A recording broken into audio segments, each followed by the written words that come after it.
Dear Esther, the morning after I was washed ashore, salt in my ears, sand in my mouth, and the waves always at my ankles, I felt as though everything had conspired to this one last shipwreck. I remembered nothing but water, stones in my belly and my shoes, threatening to drag me under to where only the most listless of creatures swim.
Donnelly reported the legend of the hermit, a holy man who sought solitude in its most pure form. Allegedly, he rode here from the mainland in a boat without a bottom, so all the creatures of the sea could rise at night to converse with him. How disappointed he must have been with their chatter. Perhaps now, when all that haunts the ocean is the rubbish dumped from the tankers, he'd find more peace. They say he threw his arms wide in a valley on the south side, and the cliff opened up to provide him shelter. They say he died of fever 116 years later. The shepherds left gifts for him at the mouth of the cave, but Donnelly records they never claimed to have seen him. I have visited the cave and I have left my gifts, but like them, I appear to be an unworthy subject of his solitude.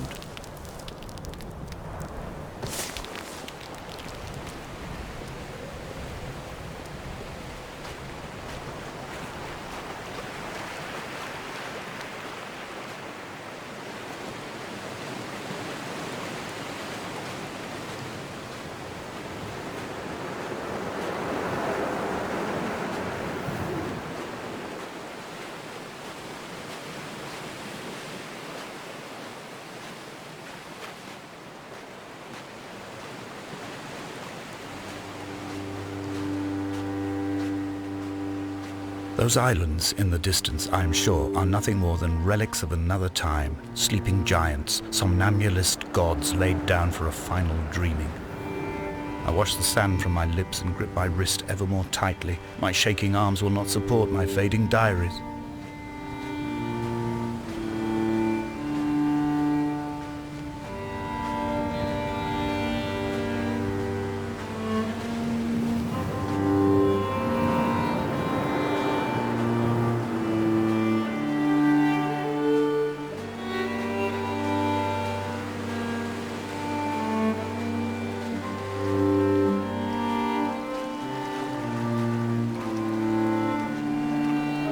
Dear Esther, I found myself to be as featureless as this ocean, as shallow and unoccupied as this bay, a listless wreck without identification.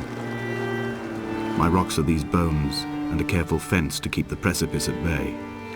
Shot through me caves, my forehead a mount. This aerial will transmit into me so.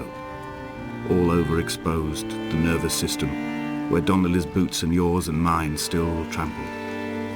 I will carry a torch for you. I will leave it at the foot of my headstone. You will need it for the tunnels that carry me under.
Donnelly's book had not been taken out from the library since 1974.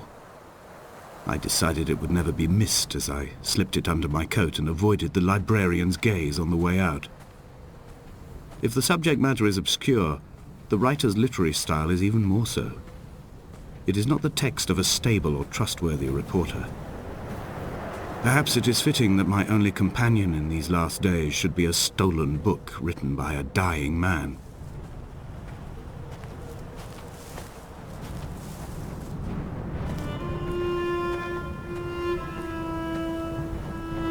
When someone had died or was dying, or was so ill they gave up what little hope they could sacrifice, they cut parallel lines into the cliff, exposing the white chalk beneath.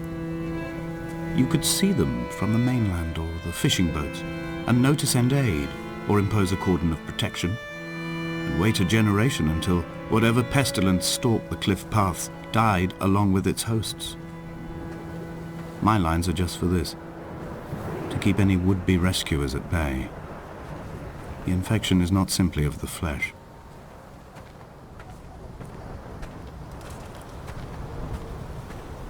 We are not like Lot's wife, you and I. We feel no particular need to turn back. There's nothing to be seen if we did. No tired old man parting the cliffs with his arms. No gifts or Bibles laid out on the sand for the taking. No tides turning or the shrieking gulls overhead. The bones of the hermit are no longer laid out for the taking. I have stolen them away to the guts of this island, where the passages all run to black, and where we can light each other's faces by their strange luminescence.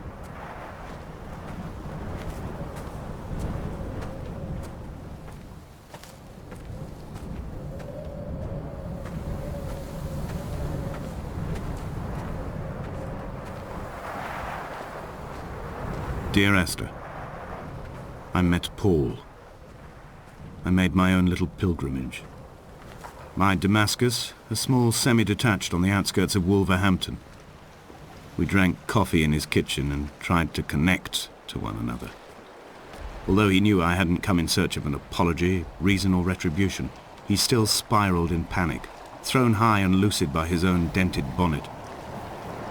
Responsibility had made him old. Like us, he'd already passed beyond any conceivable boundary of life. I threw my arms wide and the cliff opened out before me, making this rough home. I transferred my belongings from the bothy on the mount and tried to live here instead. It was cold at night and the sea lapped at the entrance at high tide. To climb the peak, I must first venture even deeper into the veins of the island, where the signals are blocked altogether. Only then will I understand them, when I stand on the summit and they flow into me, uncorrupted.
He still maintains he wasn't drunk, but tired. I can't make the judgment or the distinction anymore. I was drunk when I landed here, and tired too. I walked up the cliff path in near darkness and camped in the bay where the trawler lies beached. It was only at dawn that I saw the bothy and decided to make my temporary lodgings there. I was expecting just the Ariel, and a transmitter stashed in a weatherproof box somewhere on the mount. It had an air of uneasy permanence to it. Like all the other buildings here, erosion seems to have evaded it completely.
Dear Esther, I have now driven the stretch of the M5 between Exeter and Bristol over 21 times.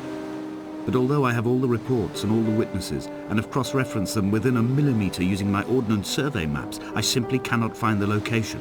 You'd think there would be marks to serve as some evidence. It's somewhere between the turn-off for Sanford and the welcome brake services, but although I can always see it in my rear-view mirror, I have as yet been unable to pull ashore.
There must be a hole in the bottom of the boat.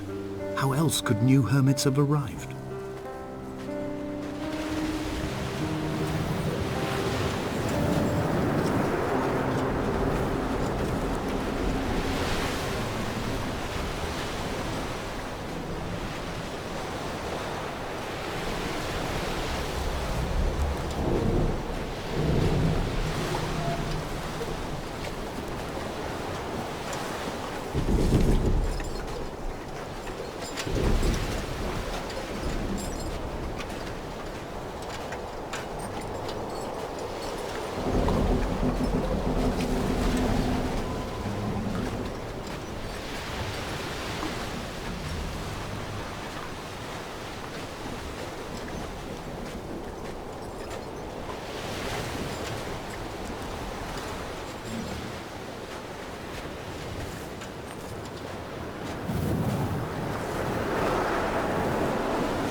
All night the boy has kept me lucid. I sat, when I was at the very edge of despair, when I thought I would never unlock the secret of the island, I sat at the edge and I watched the idiot boy blink through the night. He's mute and he is retarded, and he has no thought in his metal head but to blink each wave and each minute aside until the morning comes and renders him blind as well as deaf-mute.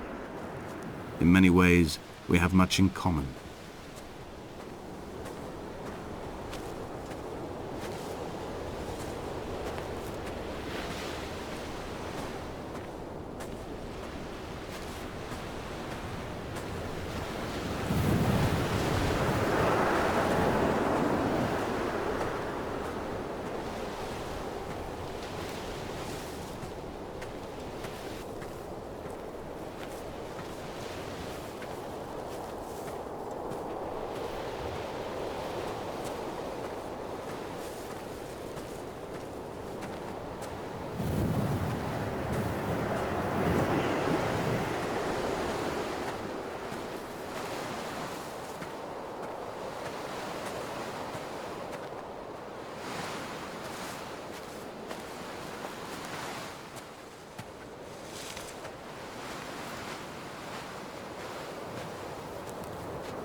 I had kidney stones and you visited me in the hospital.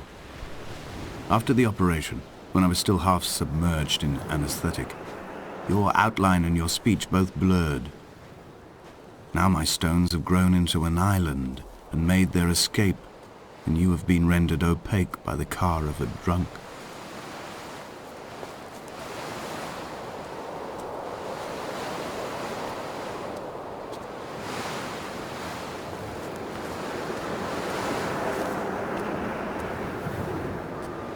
What charnel house lies at the foot of this abyss? How many dead shepherds could fill this hole?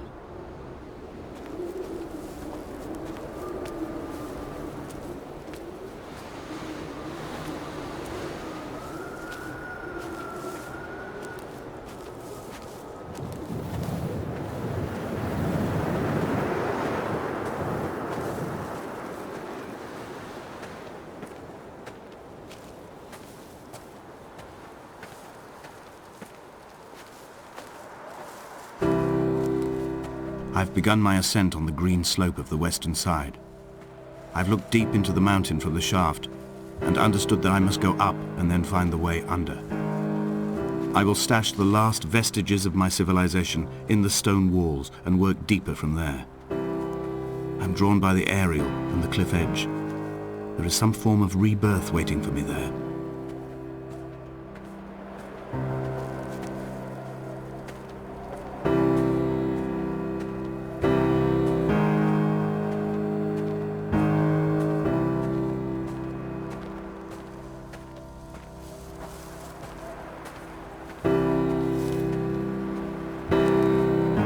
The bothy was constructed originally in the early 1700s. By then, shepherding had formalized into a career.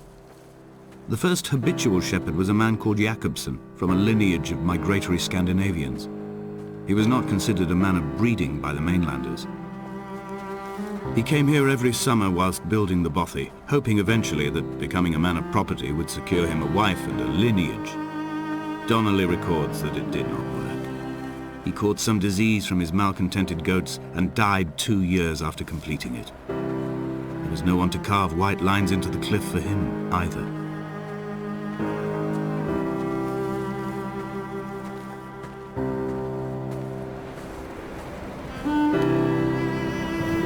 Three cormorants seen at dusk. They did not land. This house built of stone, built by a long-dead shepherd.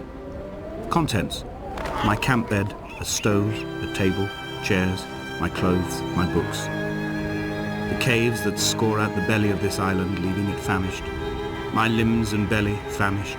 This skin, these organs, this failing eyesight. When the battery runs out in my torch, I will descend into the caves and follow only the phosphorescence home.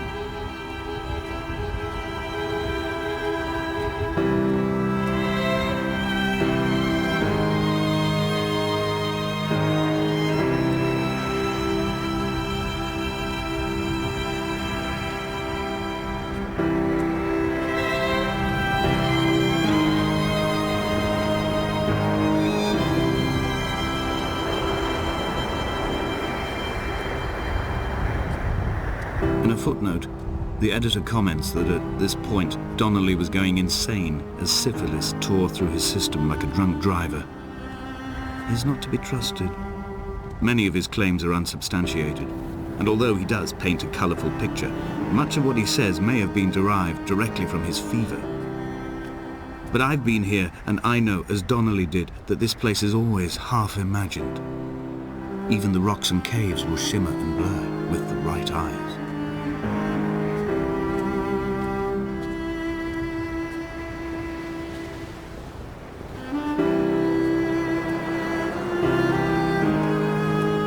They found Jakobsen in early spring. The thaw had only just come.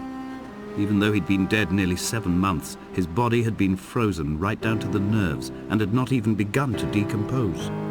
His fingernails were raw and bitten to the quick. They found the phosphorescent moss that grows in the caves deep under the nails. Whatever he'd been doing under the island when his strength began to fail is lost. He'd struggled halfway up the cliff again, perhaps in a delirium, perhaps trying to reach the bothy's fire before curling into a stone and expiring.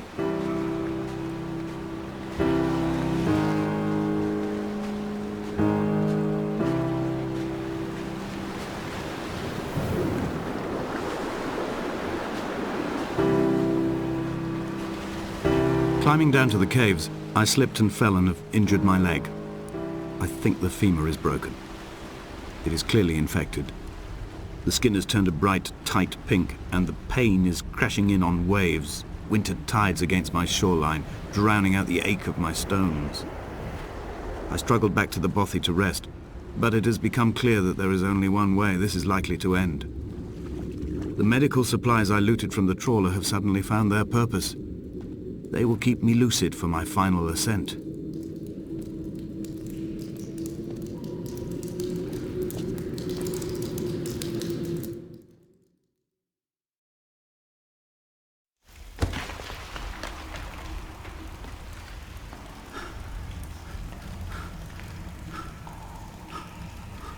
Did Jakobsen crawl this far? Can I identify the scratches his nails ruined into the rocks? Am I following him cell for cell, inch for inch? Why did he turn back on himself and not carry through to the ascent?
There is no other direction, no other exit from this motorway.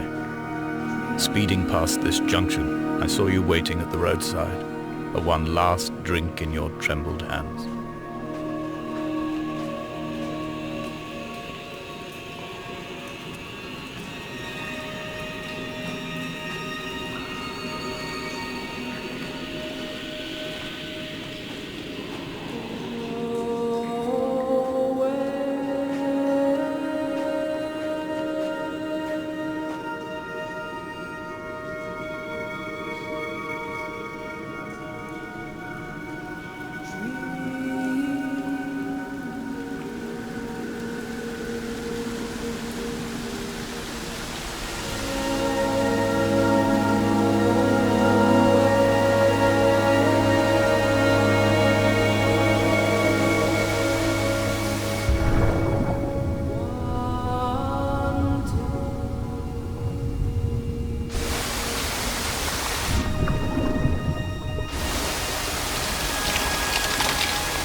I'm traversing my own death throes. The infection in my leg is an oil rig that dredges black muck up from deep inside my bones.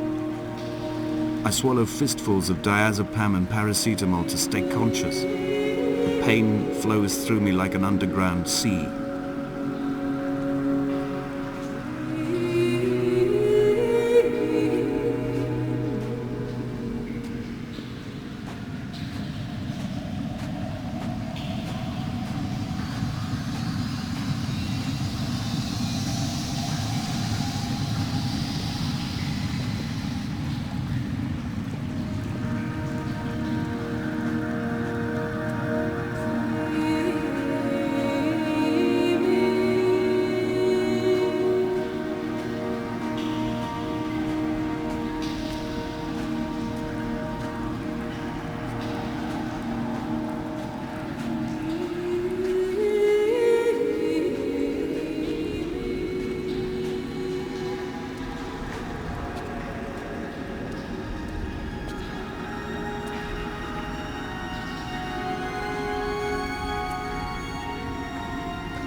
This cannot be the shaft they threw the goats into. It cannot be the landfill where the parts of your life that would not burn ended up. It cannot be the chimney that delivered you to the skies. It cannot be the place where you rained back down again to fertilize the soil and make small flowers in the rocks.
The Sanford Junction, headlights in your retinas. Donnelly drove a grey hatchback without a bottom. All the creatures of the tarmac rose to sing to him. All manner of symbols crudely scrawled across the cliff face of my unrest. My life reduced to an electrical diagram. All my gulls have taken flight. They will no longer roost on these outcrops. The lure of the moon over the Sanford Junction is too strong.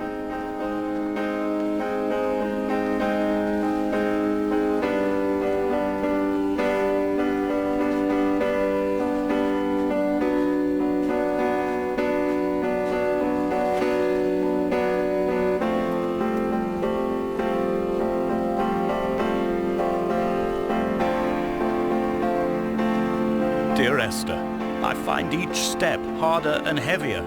I drag Donnelly's corpse on my back across these rocks, and all I hear are his whispers of guilt, his reminders, his burnt letters, his neatly folded clothes. He tells me I was not drunk at all.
There were chemical stains on the tarmac, the leak of air conditioning, brake fluid and petrol. He kept sniffing at his fingers as he sat by the roadside, waiting as if he couldn't quite understand or recognize their smell. He said he'd been travelling back from a sales conference in Exeter. He'd stopped for farewell drinks earlier, but had kept a careful eye on his intake. He could hear the sirens above the idling traffic.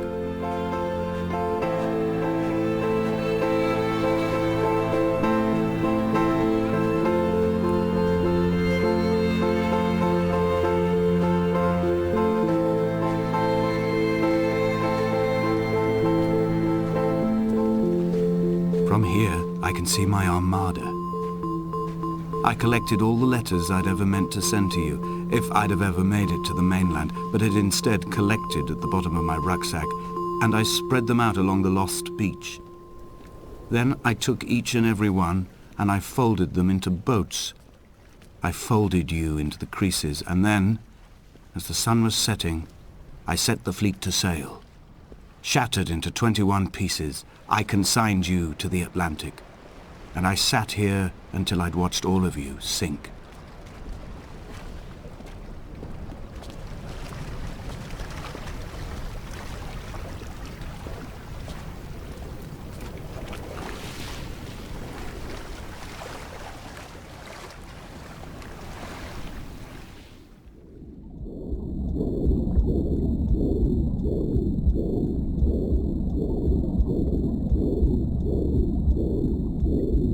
Come back.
The pain in my leg sent me blind for a few minutes as I struggled up the cliff path.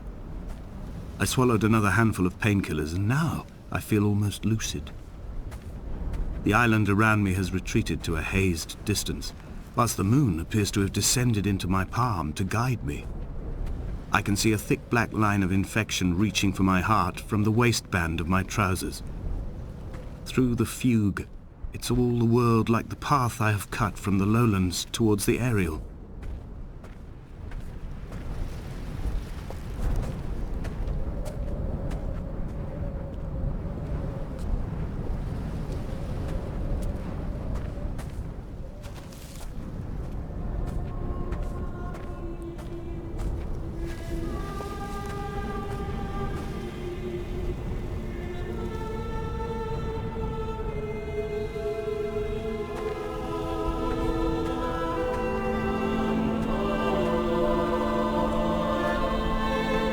I've begun my voyage in a paper boat without a bottom. I will fly to the moon in it. I've been folded along a crease in time, a weakness in the sheet of life. Now you've settled on the opposite side of the paper to me. I can see your traces in the ink that soaks through the fiber, the pulped vegetation. When we become waterlogged and the cage disintegrates, we will intermingle. When this paper aeroplane leaves the cliff edge and carves parallel vapor trails in the dark, we will come together.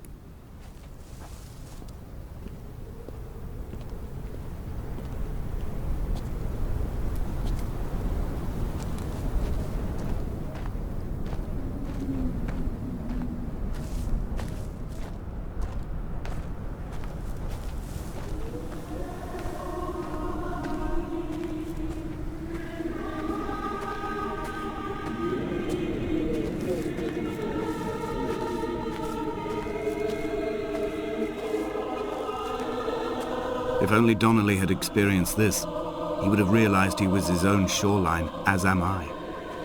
Just as I am becoming this island, so he became his syphilis, retreating into the burning synapses, the stones, the infection.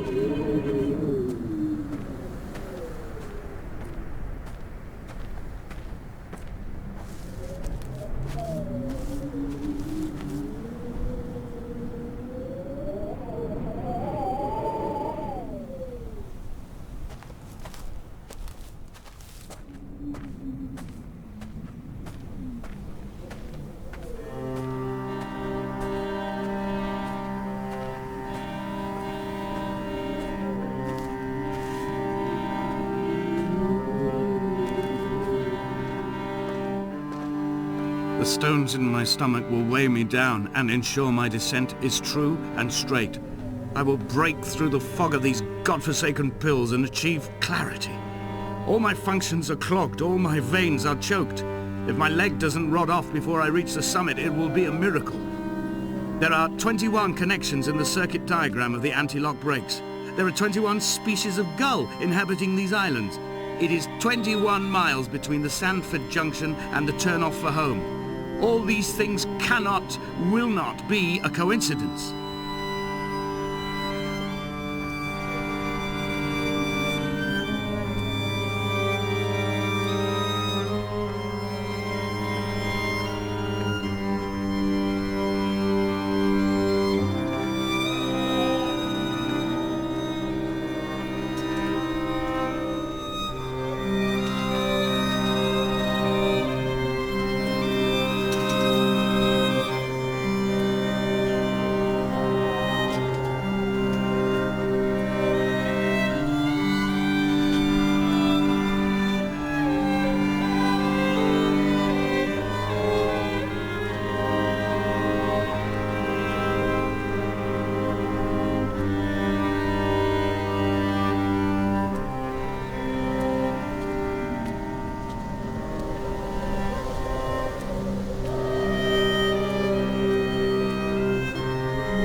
Gull perched on a spent bonnet, sideways, whilst the sirens fell through the middle distance and the metal moaned in grief about us. I'm about this night in walking, old bread and gull bones, old Donnelly at the bar gripping his drink, old Esther walking with our children, old Paul as ever, old Paul. He shakes and he shivers and he turns off his lights alone.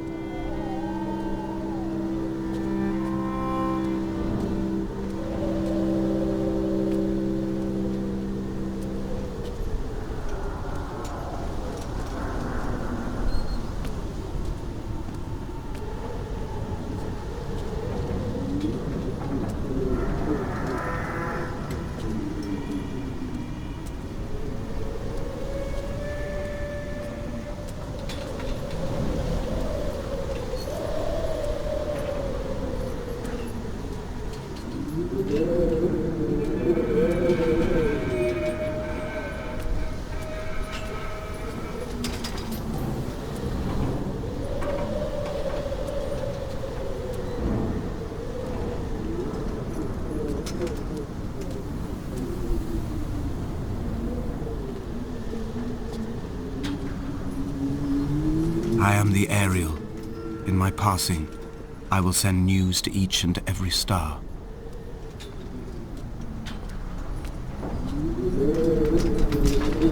Dear Esther, I have burnt my belongings, my books, this death certificate. Mine will be written all across this island. Who was Jakobsen? Who remembers him? Donnelly has written of him, but who was Donnelly? Who remembers him? I have painted, carved, hewn, scored into this space all that I could draw from him. There will be another to these shores to remember me. I will rise from the ocean like an island without bottom, come together like a stone, become an Ariel, a beacon that they will not forget you. We have always been drawn here. One day the gulls will return and nest in our bones and our history. I will look to my left and see Esther Donnelly flying beside me. I will look to my right and see Paul Jakobsen flying beside me. They will leave white lines carved into the air to reach the mainland, where help will be sent.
Come back.